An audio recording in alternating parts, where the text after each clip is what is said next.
Hello, everyone. Welcome back to the YouTube channel, An American Professor. In this video, I'm going to start my series on open source intelligence tools, OSINT. We're going to be doing some practicing with username search tools. So in open source intelligence investigations, a lot of the time you don't have good information to begin an investigation or a search. Sometimes all you have is a username. If you're lucky, you have a phone number or email or some other unique identifier that has a better one-to-one correlation with someone in the real world. But in the worst case, but still really useful, is a username. So a username is more than just an online moniker. It's a gateway to a wealth of open source intelligence, OSINT. But first, we have to make connections to find out who is the real person behind the username. Therein lies the investigative challenge. This article delves into the art of OSINT, demonstrating how a simple username can unfold into a comprehensive digital profile. So, understanding usernames. Usernames are unique identifiers in the digital realm, meaning that if someone is named Flaming Dorito on Reddit, in real life, that person's name is Jay Johnson, could be Jay Johnson, for example, but on Reddit, there's only one person named Flaming Dorito. On Reddit, there could be a Flaming Dorito 2 or a Flaming Dorito 3, but there's only one Flaming Dorito. Usernames or aliases can be a treasure trove of information, especially when individuals reuse them across multiple platforms, as this often helps simplify an investigative process. For instance, the username NaturePhotog99 might not only be on Twitter, but also on Instagram, Flickr, and niche photography forums. This common practice of username reuse allows us to trace a digital footprint across the web. People often, it's a behavioral pattern. Psychologists are aware of this. It's a behavioral tendency to reuse passwords for sites, to reuse the same username for sites. And this helps in the investigative process, as you'll see. So some starting points. The first step in an OSINT investigation is leveraging basic search engines and social media platforms. Tools like What's My Name are invaluable for this. They scan numerous websites to see where a username is registered. For example, a search for NaturePhotog99 might reveal a Twitter profile with additional identifying details like a real name or location. So my favorite username OSINT tool is What's My Name, and it's a simple website, and I'll show it to you right here. So what you do here is you just put in anything you want. It could be any name like Flaming Dorito. I don't know if this actually exists. We're about to find out.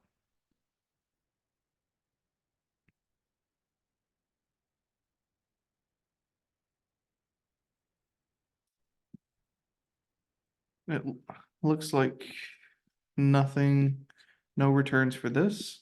Okay. Oh, we're actually getting a hit for Flaming Dorito. A lot of hits. There's a GitHub with Flaming Dorito as the username.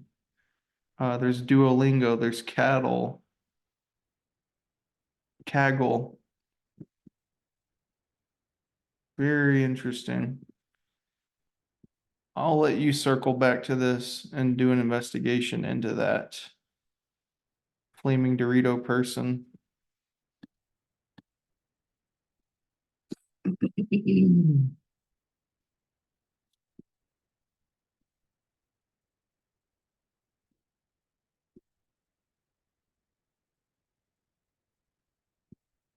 So some starting points. Back to What's My Name. So that's a useful search tool when all you have to start an OSINT investigation is just a username. Now I'm gonna do a more detailed example for this username called Lost Little Bunny Girl. It's a randomly It's a username I randomly found on Instagram. Do a little deeper dive into this person and see what else we can find out about her, if her full name. So let's type that in.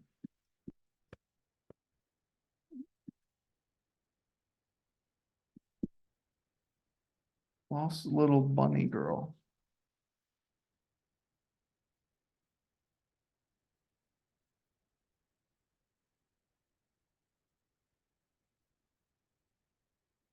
And take a minute.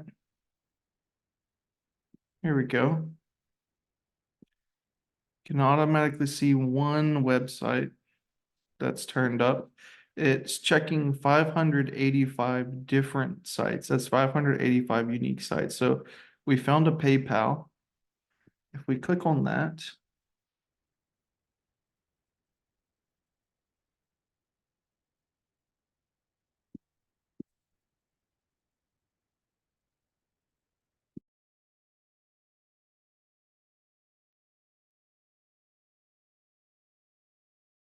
1 second while this loads.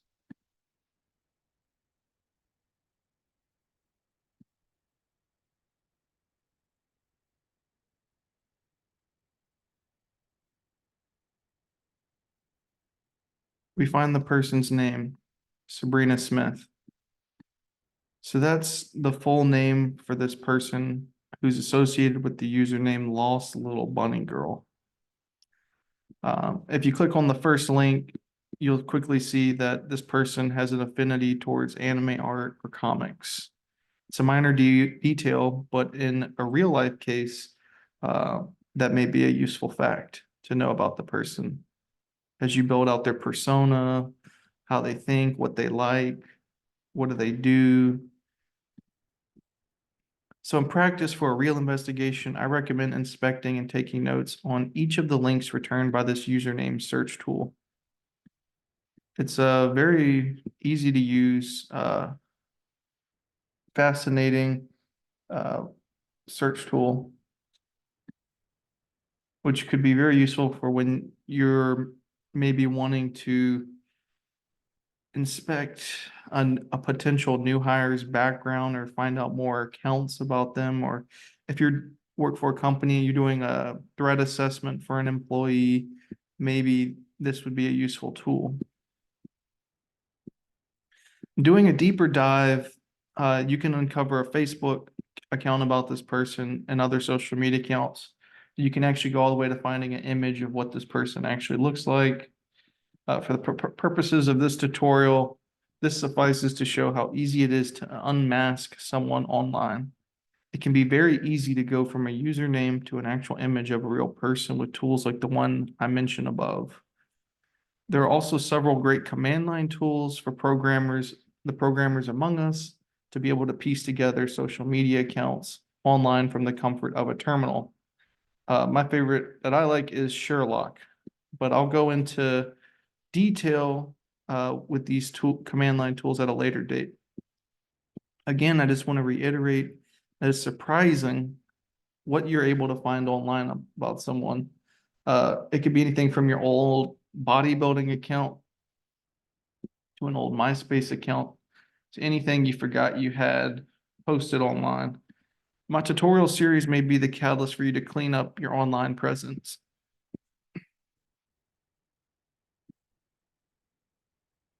So building out the profile for a real investigation, once you identify the accounts on the various platforms, the next step is to compile all this information. Going back to our early example for the fictitious photographer with the username naturephotog99, you might find that they use a consistent profile picture across their platforms or mentions a personal blog in their bio. That can help you gain confidence that you're on the right track in figuring out who this person is. These small pieces fit together to form a more comprehensive picture of the individual behind the username. And I mentioned some of these other pieces of information that may be useful to collect earlier, but these could be pieces of information like phone numbers, emails, images, addresses, etc. It depends on how serious of a threat someone is and how time sensitive is the case to how much data you need to collect before you can act on that information, maybe pass it to law enforcement. These pieces of information come in handy when using other OSINT tools I will describe in future articles and in future videos as well. For analyzing the data, this is where the true skill of an OSINT professional comes into play. It's all about looking for patterns, connections, and insights.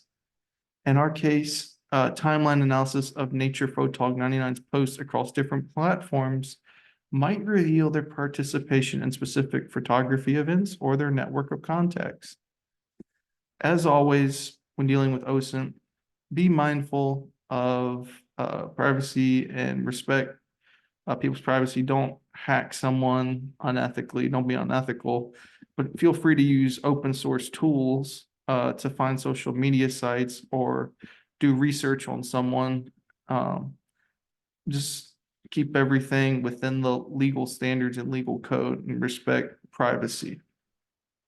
In conclusion, starting with just a username, the OSINT process can unfold a narrative that was once hidden in plain sight. However, it is a tool that must be wielded with care, respecting the fine line between investigation and invasion of privacy.